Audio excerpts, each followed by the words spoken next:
my name is Richard. Taking to do a Jimmy Timmy Power Hour 2. You wondering why I'm making this sequel review of Timmy Jimmy Power Hour 2 is because nobody expect to make the sequel, so that's why not make an unexpected review too? That's like brilliant genius. Like I'm ever Einstein. Okay, I mean I just sucked up to myself. Or being feeling overpowered of genius of something. Cows and milks and super cows. Just ignore me. Let's continue what happened in the first movie, because let's face it, the first movie wasn't that great. It was interesting, but other than that, no one expect the sequel, not even I. I was surprised what happened in the sequel, and remember I told you they set up something in the first one so they can make it up in the second one, the love triangle thing. Cindy didn't know Tim was a genius. Yeah, they went with that story in this version. And also with the prom thing. Yeah, I explain later. Okay, now go to the second part. The Timmy and Jimmy Power Part 2 is basically decided to make it better. I mean, they saw the first one what went wrong and then improved of the second part, and it did major. Now, the story is more simple than less complicated. It basically is this is Friday 13 and Timmy needs a date. Basically, that's what it was. He couldn't get a date because everybody thinks he's a weirdo, so decided to go Jimmy's room to ask Cindy out. Now, that's the problem with Jimmy. Jimmy doesn't like that. Jimmy has a huge crush on Cindy and trying to not to convince her to go with him. That's the whole story. Another thing is so interesting, and they keep the story, the love interest about Cindy thinking Timmy is a genius, and that's a lie. But I love how they actually went all in. They feel how Timmy actually is truly in love with Cindy, and also with Neutron in love with Cindy and jealous of Timmy trying to take away from him. It's something that was fascinating. You wanted to see what Neutron is in love with Cindy, but you don't know how much. It's at the point in the series they answered that he is obsessed with Cindy, respect her intelligence, and he truly likes her. Also, Timmy, because his show never focused on a certain love interest, that this has made it more fascinating, more interesting as a character, and you see how their relationships kind of work. Once more, they wouldn't enough deepness, but enough to be enjoyable. And first, then they got a competition about this, both of them trying to be the ooh factor, the one who got at least more interested to Cindy to attract to them, to like ask her out for a date because they want her attention.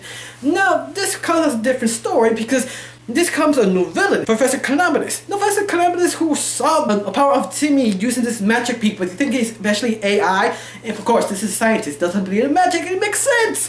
Now, he tried to figure out how to get to him and get his power, where he get it, trying to figure it out. Wait, people, this is the part that get more complicated because they add more story into it, because they add a new villain, Anti-Cosmo. Why? Because they want to make it more complicated, but it never feels forced. Everything you see, what's happening, what the effects, what happened, Jimmy crossover for Timmy, and things, these events happen over and over, whatever they're trying to do, it feels natural, it never feels forced. It's one of the things I enjoy. Anti-Cosmo, who's trying to figure out how to get his way, trying to become chaos about how to get in. So he kind of accidentally bumped into Professor Calamitous to they can help each other to take over the world in all different way. Yeah, especially science and magic again. But wait, people, this portraying by each other. I mean, Professor Calamitous and Anti-Cosmo didn't like each other very much. The fact they was actually using the other one to get what they want and betraying themselves automatically a couple of minutes later on, just seeing this take over the world because they're smarter, blah blah blah. You get the idea how supervillains work, and they actually broke up and do their own thing. Something like that. I won't ruin how they broke up or why, but you can see how they portray themselves. It's kind of common sense and it's kind of cartoon. Now, later on, they got defeated, but very different ways. That's the part that made this movie special. How they get defeated. How the two main heroes, Timmy and Jimmy, trying to beat Professor Calamitous and Anti-Cosmo. Especially Anti-Cosmo because he was,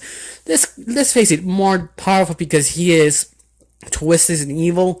How much you ever can with this type of cartoon, but you just enjoy it. Now, the ending was kind of funny, odd, and weird because you have two shows mixed up together and try to defeat this evil villain. And it's one of those things like, yeah, this is the way they're gonna defeat them.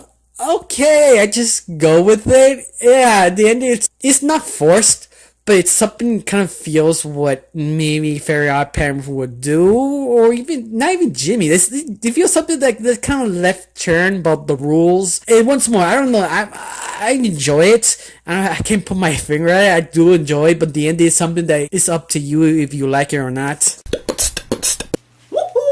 Fascinating. This one actually made the art style more impressive because they decided to take all the art, all the characters from one world, how they actually look like in their world and their art style, and vice versa. It was incredible to see how the art style is just so interesting on each side. No, there are times you get bored in the movie. The first one, that's the kind of piss you off. That's the thing that just drives you crazy.